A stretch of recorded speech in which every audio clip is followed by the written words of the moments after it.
Before we dive into the episode, just to let you know, this is part two of Lauren and I's conversation about personal relationships.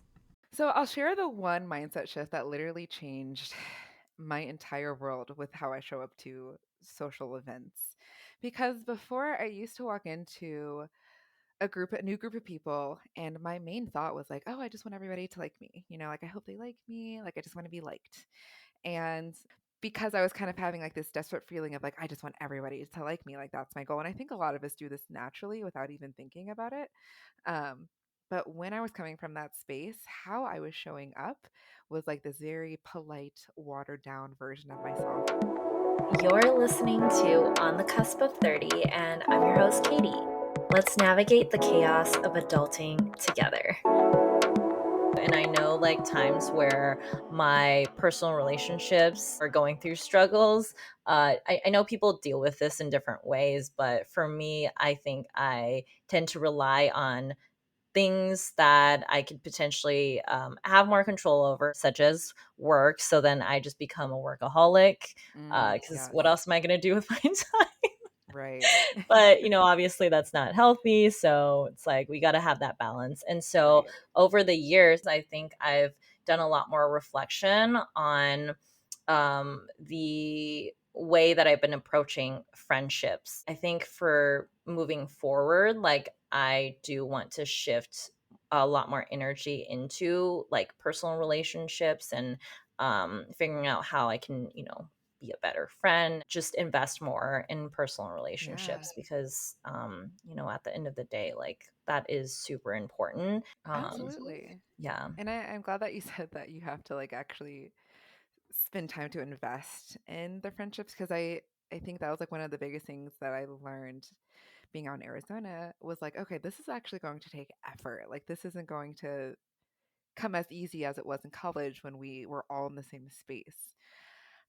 So it was a bit of a learning curve, like because I think the main thing that always pops up is like, oh, I don't want to bother them. I think that was like something that I always struggled with. It's like, am I annoying them, reaching out and asking to hang out, or but it really does take effort. It was kind of like a part-time job finding friends because it's kind of like you have to like date friends too and to find the ones that you like really get along with. It was a process. Yeah, it's Uh, definitely a mindset shift. And I just want to briefly touch on that when you mentioned like how it was much easier in college, right? mm, To make friends because you're surrounded by people around your age and, a lot more like similarities. So I think it's just easy to almost take for granted the access that we did have back then and yeah. think that we can just like somehow do the same thing as we enter, our late 20s, early Hmm. 30s. But the reality is like friendships, like all these relationships are shifting and you're growing as well. And maintaining friendships and making new friendships, like all of those things you have to be more intentional about. And it's definitely 100%. just that mindset shift, right? It's different. It's different because who knew? I don't think any of us knew that college was going to be like I guess I knew, but I didn't it didn't click with me It that it would didn't be click. so Yeah, for me hard too. to find people. When Mhm. you're in it and you're just like, this is going to be this way forever. Like, I don't know. I just didn't have enough. I wasn't mature enough to forecast what that would actually look Right. like And then your once it social got out. circle just gets smaller and smaller as you Yes. enter Oh the my God. workforce. It's like, oh, yeah, like now I'm spending at least 40 hours of my week, like if you're working a 9 to 5, like Yeah. with my coworkers and like, have much more limited time also. It's so hard because then you have to balance It's so hard. family and then relationships and then your health. It's a Yeah, lot. you know what? It can be so overwhelming when you start stacking them upon each other, like, Hmm. and it just becomes like a mountain of like, oh my God, like, where do I even start? Is I like my know. life just like It never feels a like you're doing disaster now? enough. Right, I exactly. know. Diving a little bit more about friendships, making friends as an adult can be challenging, right? Could you provide some actionable tips for introverts on how you can approach this? When I was in Arizona. I was literally when I came to this realization that I was like, you know what? I like need my own people so that I need my own life so that I'm not constantly dependent on the next date or, the next phone call, the next text from a guy to make me feel like I'm worthy. So I was on a mission to like find my own group of friends. Um, Biggest tip is finding ways to get out there and meet people. So I hopped on Facebook groups and I've done this now in two cities. I did it in Arizona and then when I moved back to Columbus, but finding groups of like women my age who have those just like meetups. So I found lots of cool people that way. And then I've also done Bumble BFF, which sounds odd, but highly effective. I met a lot of cool people with Bumble BFF. One actually I've gotten really close with this summer. Um, so really being intentional about finding ways to get out and meet people, and they don't always have to be a space that makes you feel uncomfortable as an introvert. Like you don't have to go out to a bar to a happy hour. I've actually found a meetup that's literally silent book club. So we all get together and we're reading, but we're like in the same space with each other. Nobody has to talk, and it's just my speed. But it's like you're finding people that get it, who get you. And so you can find different things that are like your speed. There's literally stuff for anything. You could do any type of sports, or you can do art, music. I think when I was first starting out, you do kind of because you've never had to do it before, because you've never had to intentionally look for people. It's kind of like you're like faced with like a blank, what like kind of like writer's block, but for finding friends. You're like, wait, what am I supposed to? You just can't even think of all the possibilities. But I promise you, there is a meetup for whatever you're interested in, and kind of even understanding that there are people like you that you can resonate with. Like, not everybody has to be like this super bubbly, energetic person that makes you feel intimidated or whatever the case. You can definitely find your people. I just wonder if there is something that you would suggest with like meeting new people um at like a mixer or some sort of event Yeah. to make friends. I think maybe the struggle is just like, what do I even say? Like how does that even happen? Yes. So I'll share the one mindset shift that literally changed my entire world with how I show up to social events. Because before I used to walk into a new group of people, and my main thought was like, oh, I just want everybody to like me. Like I hope they like me. Like I just want to be liked. And from that thought, it created like this really like kind of like desperate feeling inside me. So because I was kind of having like this desperate feeling of like, I just want everybody to like me. Like that's my goal. And I think a lot of us do this naturally without even thinking about it. Um, but when I was coming from that space, how I was showing up was like this very polite, watered down version of myself. I was very agreeable with everyone. I didn't want to offend anyone. I didn't want to rock the boat. And it made for such boring conversation. So, um, I remember I was sitting in my car. This is like in the phase when I was in Arizona trying to find my own friends, and I was going to these meetups. And I was sitting in my car before walking into this house party. And I was like, okay, I want to have fun in this one. Like the last one I went to, and I was like kind of showing up as that polite, watered down version of myself. I left feeling unfulfilled. And so this one, I was like, "Yeah, I'm going to be selfish. I'm going to only talk about the things that I want to talk about." Um, and so the thought that I had when I was walking in was, okay, who here do I like? And so it just completely changed how I felt going into the situation from, I hope everybody likes me, to who here do I like? Because I was able to be more curious, and like the energy wasn't that I was trying to get people to like me anymore. My goal was to find people that I liked myself. So it made me feel more comfortable talking about things that interested me rather than kind of agreeing with what everybody else was saying. Um, and I was able to actually like attract people who I could resonate with. We could talk about the same things. And it was funny because I could clearly see the people I was repelling, not in a bad way. It was just, okay, we're not in the same phase of life. We don't have the same things going on. We're just not going to resonate as much as these other people who were like, oh my God, yes, I get it. I was talking about horrible dating stories. And because that was just where I was at in life, and it was funny, Right. and I wanted people to like, you know, commiserate with. Yeah. And the women who were like married, they were just like, I Mhm. can't relate, you know. And not that we were mean to each other. We just, I could Mhm. tell that we Right, gradually shifted just apart. different stage of life. I resonate with what you're saying a lot, and I'm thinking back to, all the interactions that I've had where I come out of the event feeling drained because I felt like I was putting on a front so that, Exactly.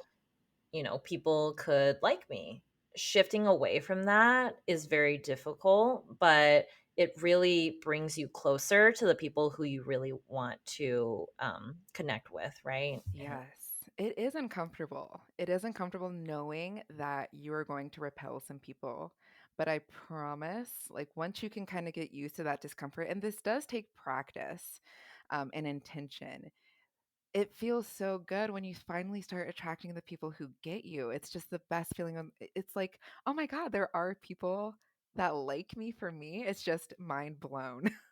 Like, yeah, that um, is where we all, I believe we all want to get to, and it's yes. just like you have to kind of work on yourself and Yeah. And that's what I do a lot of my coaching on is helping people kind of work through that transition and to show up that way. It does take practice. It's challenging because our main instinct is to fit in. Um, but I wanted to add really quickly another couple of tips. It's less, I guess, actionable, but a couple of things that really helped me start to find people is one, before you like start going out and trying to make friends, take a moment to identify what you're even looking for in a friend. What do you want your like? What are you hoping to get out of your friendships? It just helps you filter out who you like. Again, go in with the thought like, who here do I like? But if you have that idea in your mind of who you're looking for in the first place, it helps you strike up conversations and find those people that you connect with. hmm So I I think love that's really that. important. That's a great tip. So you said Bumble BFF you've had some success with. Can you share with me what are your favorite ways to meet? I love going out to happy hour because there's nothing more laid back than let's just grab a drink at a cute bar. That's one of my favorite ways I to love meet up with that. people, typically one Yeah. on one because I just feel more comfortable in that setting. Same. Um, but if not, I try to be respectful when I'm meeting new people in case they don't drink. So I'll say, like, do you want to grab either coffee or a drink? And usually it's like one or the other. Um, but that typically, and then I try to ask it very early on in the conversation because being on a quote unquote dating app for friends, it feels weird. Like if you don't take action quickly to make plans to meet up, they will fizzle out so quick and then it just feels like a waste of time. So my goal is always to within like the first week, hey, let's make a plan. Whether it's a week from now, 2 weeks from now, doesn't matter. Let's just make a plan. Let's put something on the calendar. Yeah, I love that Um, tip. Okay. yeah. Yeah, because I have spoken with people, others who have used Bumble BFF and just like similar. And it seems that sometimes things do end up like fizzle out, but it's more because no one's really taking the initiative to like make a concrete plan. And sometimes it's Mm. just like something as simple as that, like let's do this thing that we've been talking about, right? Yeah.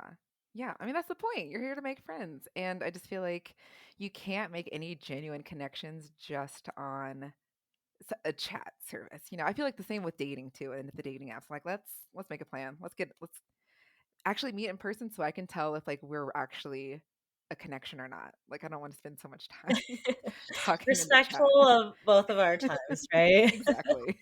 Yeah, I love that. Related to that, right, with friendships, what advice would you have for introverts who are looking to create lasting friendships in adulthood? And specifically, where I'm thinking about this is what are some ideas on how we can like maintain lasting relationships, whether is it just simply making the time to hang out on a regular basis, is what are some of the ways that you would suggest going about that, and maybe something that you've implemented in your own life. Yeah, this is where it gets hard is the maintaining of a friendship because it does take so much effort to actually remember to check in, see how they're doing. The biggest thing that I can say is just try to not, 'cause I don't even think it's important to have to meet up all the time because we're busy people. Come on now, we're adults. We got a lot going on. But what I do is at the very least, I'll try to send either like an encouraging message or try to check in, see how they're feeling, or like, hey, I know that you had like this thing coming up. Like, how did that go? Or how are things going with this? Um, Try to be supportive if I see something that reminds me of them or that I think could be helpful for them, whether it's a quote or a podcast or a book, I'll share that. Just little, it doesn't even have to be a crazy amount, but it's just like little things to let them know, like, hey, I'm thinking about you. I support you. That goes so far. Um, so just those little things, I feel like, because I can go, honestly, when I get busy, I can go like a month or two without meeting up with friends in general. Yeah. But I do make it a point to whether it's like sending them something on Instagram or sending them a quick snap. I am on Snapchat. I don't know if that makes me like old or I don't know. No, you're but very hip. Oh, I love that. So you like that's just like think, a fun, yeah, when you're like thinking yeah. about them, you just like kind of send a message their way, and it's like, yeah, like, Yes, and I try to think about them, because I mean, it's easy to get so caught up in the day to day and what we're doing with work and like relationships so and whatnot. true. Yes. But I really do try to make an effort, and Hmm. then people notice that. Like I notice when other people do that to me, I'm like, oh my god. Hmm. Especially if it's been like a couple months and I've just Hmm. been in like my whirlwind, and somebody reaches out to me like, hey, like it's been a minute, let's meet up. I'm like, thank you so much for doing that because sometimes I get so caught up I I won't Hmm. reach out. So it's appreciated. It's definitely a two-way street. Hmm. Um, and Yes. then I was going to say that for the longest time, I identified myself as the person who would just wait for the invite. I was just always waiting for like if they want to hang out with me, they'll reach out to me. But I realized that I changed my mindset because it's just so easy for relationships to fizzle out. And I stopped making that mean something that like if they don't invite me that they don't want to hang out with me or that I'm not, you know, cool enough or whatever. I stopped making it mean that. And I just decided that, you know what, I'm going to be the type of person that reaches out. Like that's my role. And I just it's because I wanted those connections. So I kind of put the responsibility on myself rather than waiting for other people to cultivate that relationship. And honestly, like I have not been met with a no. Like, and not to say that we're hanging out like immediately. Like sometimes we have to schedule things a month out because we're adults. But since I've taken on the responsibility of being the person to invite people out, I've always been met with, "Oh my god, yes! Like let's get together." And it just it was surprising to me coming from the person who was always waiting for the invite. Yeah, people want to Like, hang oh my god, out. people are saying yes. Yeah, people love to hang Yeah, out. people do. Yeah, that's a really interesting point that you made. And I know, I mean, I think it really does resonate a lot because um, maybe just like the dynamic that I've always, the friendship dynamic that I've always, or like the role that I've always felt like I was in, which is, I have friends who would reach out in the past, and then I kind of just like, oh, like I'll just wait for them to reach out, and it just became like easier to, I guess, be complacent in that type of role that I've set for myself. But as I'm of course reflecting in in my late 20s now, I do try and reach out a lot more. Um, Actually, one thing that I think has worked quite well, at least for a point in time, is just if there are activities that I would like to explore or do more, ice skating, going to a new brunch spot, like Every time I think about doing a new activity, friends I haven't spoken to in a while and invite them to be a part of that. So then it's kind of like we get to build new memories together.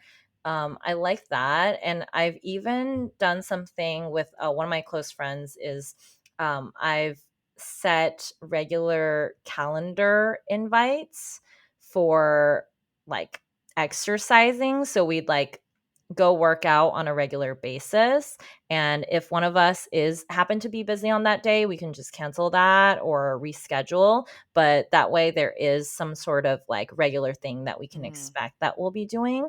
I personally found it very helpful in just like being able to catch up and have some sort of consistency. Obviously, this may not be for everyone, but and for every friendship, but it's just something that has I've implemented.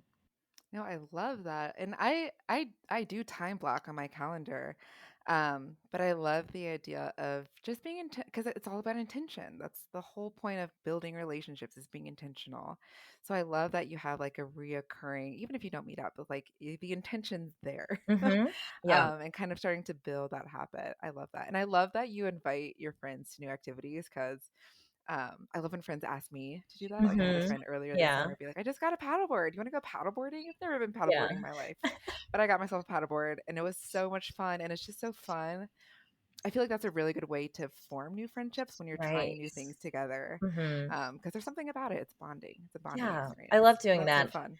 And another idea is if you are like feeling lazy, maybe you don't want to go out.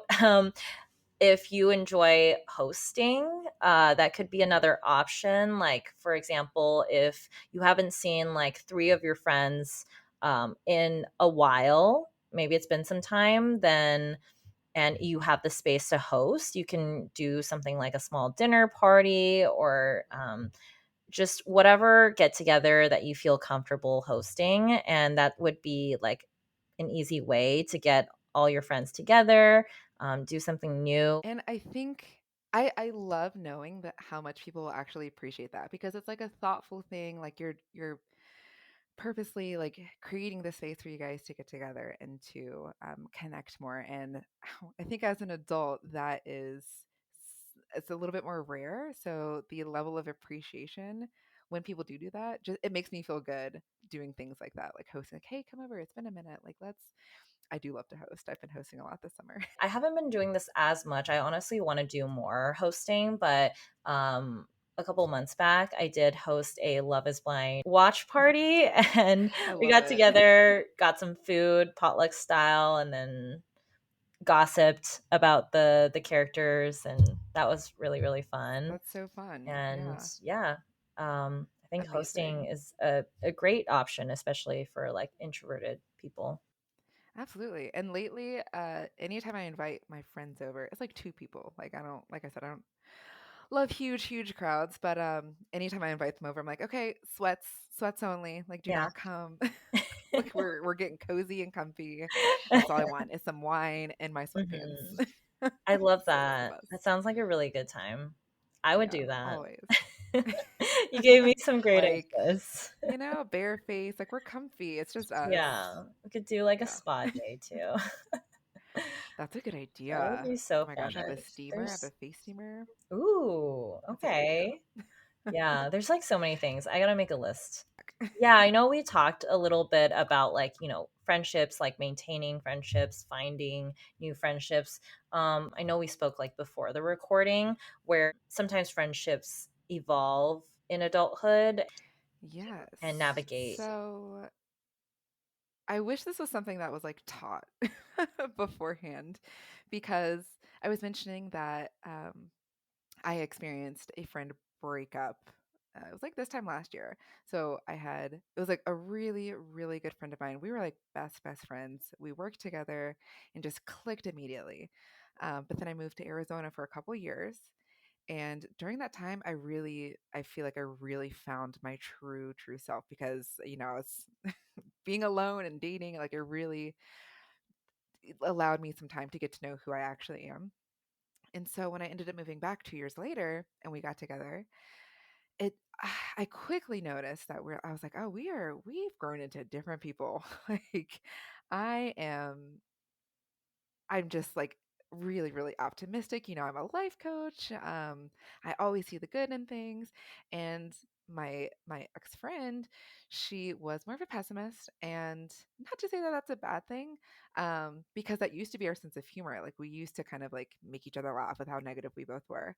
But I'm not going to go into all the details, but it just got to a point where it felt like we were trying to force this relationship still for about a year, and it just got to a point where there was a big blowout, and it probably could have been avoided if we were just honest with each other beforehand and just been like, you know what, like I think we've outgrown each other. But I wish this was taught before, that it is absolutely normal for people to outgrow each other, because we're completely different people when we're in our 20s, younger 20s especially. And then as we get all these new life experiences, how we perceive them and how they affect us changes who we are. And by the time we are late 20s, early 30s, completely different people. I am not the same person I was when I was 21 by any means.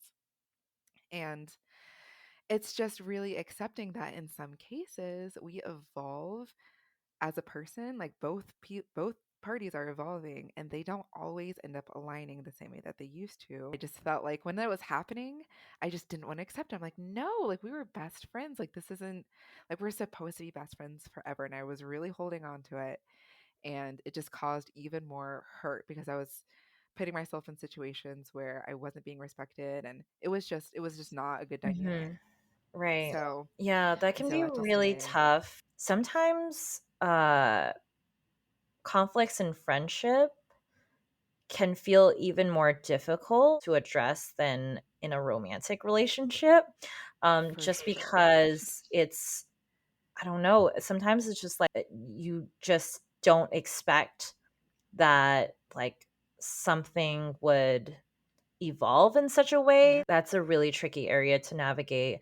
Although I wonder if there are other potential like resolutions or result that could come from people changing over the years. I think, and this is where I was mentioning earlier, to get clear on what you're looking for in a friendship, like what you want as a friend, and then you're able to kind of like reflect back and see if that's still aligning.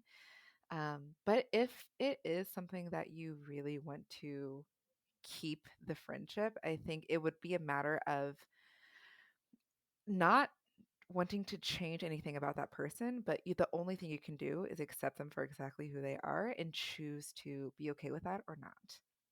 So I think if no, I don't think it would have worked out. But I think Yeah, I'm like thinking with some about of my mhm, friends, we are different, but I think with those friendships, the things that are different about us, I've accepted, and I'm just like, I'm not trying to change who they are. They're not trying to change who I am. And I think it's like a mutual respect. So I think that is always an option too. It's kind of like when you're dating somebody, when you're dating like a significant other, and like they maybe don't always unload the dishwasher, right. but they have so many other things that they're doing well. Yeah. It's like You gotta choosing to be like, okay, weigh well, what they're you're just never going to be okay the with. type of Mhm, person, and right. I'm going to be okay with it. I'm choosing to be okay with that. Right. So it just depends. It depends. But I think getting clear on what type of friendships that you want will always help you kind of make sure that you're aligned, you know, the values are Yeah, aligned. absolutely. Yeah, that's a great answer. Just like throughout our lives, like we end up like forming so many close friendships, like relationships with people. And I'm just thinking about how difficult it is to like broach that, even like address that sort of situation where it's like, am I the only one thinking this? Like, are we both thinking this? Or, you Mm, know, and it's like there's almost more of like a guideline with romantic relationships versus with friendship. It's like almost like this vague area that you have to like figure out yourself. It doesn't have to be like one way or the other for every friendship. yeah. So it's just kind of an Yeah. interesting area. It really is. Like, Yeah. I don't, you're right. Like, handling conflict within friendships is the most uncomfortable thing. I think it's even more uncomfortable than romantic relationships because again, you kind of have that So expectation crazy. like, no, this is like my best friend. Like we're not supposed to be Right. fighting. Like it's not supposed to be Yeah. this way. But in terms of like bringing things up, in terms of like, are they feeling this way? I think one of my favorite ways to approach that type of Mhm. conversation is to say like, okay, this is the story I'm telling myself. Mhm. Like I think that like I feel that way, like we're disconnected in this way. Like, are Mhm. is this how you're feeling? Like, are we on the Mhm. same? It just I feel like it allows space for you to have that conversation without being accusatory. I think Mhm. that's always Yeah. key. Like, let's just talk about this. Hello, hello, Editor Katie popping in here. Lauren and I shared our insights about friendships, and now we'll be focusing our conversation on how to become better communicators in our day to day lives. As a life coach, like your mission is to help introverted people become confident communicators. So, can you share a little bit more about your approach and why it's so important? Yeah, so when I'm coaching with people, the first thing that we are going to work on is self-image. Like, what do you think about yourself? Um, what do you believe about what you're capable of? Because I think that's the biggest barrier to us connecting at all. Because think about it, we go out, we meet new people. The main thing on our mind is like, oh my God, what do they think of me? That's, or I want them to like me. And if you can kind of go in already feeling good about like, okay, I'm a cool person, like I'm bringing this to the table, like this is what makes me awesome, and you genuinely believe that, it makes it so much easier in any situation, personal, work, whatever, to show up and be yourself and trust that people are going to see all the good things that you see in yourself. So that's the main thing that we work on first, and when I'm coaching with people. um and the approach really is we're constantly focused on your thoughts about yourself, your beliefs, and we'll do like kind of a thought download, like tell me all the things that you think about yourself. What are you worried other people think about you? And then we're going to take all those thoughts and we're going to start like interrogating each one of them. Like, is it really true that, people think this about you, or is it true that whatever the case? We just start to disprove a lot of the thoughts that we've held on to as core beliefs for the longest time. And we'll start to reframe how you think about yourself and you think about other people. And it completely, because your thoughts affect your feelings and your feelings drive your actions. And then the actions create the results in your world. So if you can change your thoughts to create a feeling of confidence, then how you show up in your actions is going to completely change what you create for yourself. So that's a Absolutely. little bit about the approach. Yeah. And I agree. Confidence or having confidence, like true confidence in yourself, it's very important in all aspects of your life, like whether it's relationships or your career. Hmm. Relevant to this podcast that we're recording right now, it took me well over a year to go from like a thought in my head to actually making this a reality. And a Mm. huge part about it is the perfectionist tendencies and almost that insecurity that like all these things running in my head, like things that could go wrong, like what if people don't resonate, what if nobody listens to it, like all those things, right? How I navigated or overcame that feeling is like the fact that I'm taking that action. I know I'll look back and be proud of myself for doing this. Yes, And yes, I yes, yes. know that people, even, when I see someone else doing something that they find really meaningful, I am really inspired by that. And I don't think about like, all the negatives that probably are going through their Right. head, right? So being able to combat that and just put something out there, whether or not it's perfect, I think it's really powerful. Absolutely. And that brings me to a really good point. I'm glad you brought that up. That I don't think I would have been able to transform into the person I am today if I didn't accept challenges, if I didn't put myself in situations where I was going to be uncomfortable, because it was only in those moments when I was feeling uncomfortable is when I would grow. Like, growth is uncomfortable. It is Yes. not fun. It's not easy. It Yeah. feels It's awful. terrifying. But if you aren't Mhm. giving yourself a chance to challenge yourself, then you're always going to kind of stay exactly where you are. You can learn about it, you can read about it, whatever, but it's not going to push you forward like actually putting yourself out there and challenging yourself. Yes, I love So that. Yeah. huge, huge, huge, You're huge. gonna feel like, to whoever's listening to this, like you're gonna feel so proud of yourself for getting through it, taking that extra step. You're not gonna say like, oh, I wish I just stayed the same the whole time. Right. I wish I didn't make any changes to my life. Yeah. What's funny is when I was just first starting my coaching business, my coach was telling me that if you feel nauseous, that means you're doing the right thing. That means you're going for something worthwhile. So um, I've learned to put meaning to like that Like when I lean feel into that terrified. feeling. Yeah, I make it mean that that's okay. I'm on the right track. This is a good thing, rather than oh nope, I shouldn't do it. Oh, Time that's kind out. of a fun way Um, to think about that. Yeah, so every yeah, time, I feel a little uneasy, you know what? This could be the right challenge. yeah, I'm on the right track. I'm doing something right because I feel awful. Love that. With that said, how can our listeners connect with you to improve their confidence and communication skills? So right now I have just a very simple way that we can connect. One, you can connect with me on Instagram. It's Loren Page underscore coaching, or on my website, lorenpage.com. And I spell it LorenPaige, a little bit different. But I try to make it very easy and accessible for everybody to get coaching. So it's a pay as you go service. You can sign up for a single coaching session for $75, and you can just continue to do it whenever feels comfortable for you. So I have some people that do it weekly. I have some people that do it bi-weekly. You do monthly, just whatever feels right. I just try to make it easy for everyone.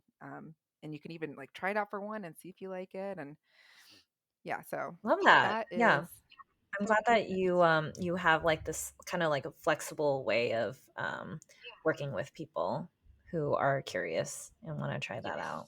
yes, Yeah, I'm glad you're working on this. It's very unique in the sense that I don't know too many that like coaching that specifically focuses on this area, and I think you are the perfect person to uplift women in that way. And so thank I think it's you. great. I'm so glad that we got this chance to talk all about personal relationships. I learned so much from you just with like the amount of information that we shared today. I Yeah. think people are going to find it really valuable. Yeah, this was so much fun. Thank you for inviting me onto this. When I saw the message, I'm like, oh my God, absolutely yes. Yeah, This thank sounds you so for fun. saying yes. Hi, hope you enjoyed this episode and stay tuned for more on Spotify and Apple playlists you can find on the cusp of 30s. See you soon.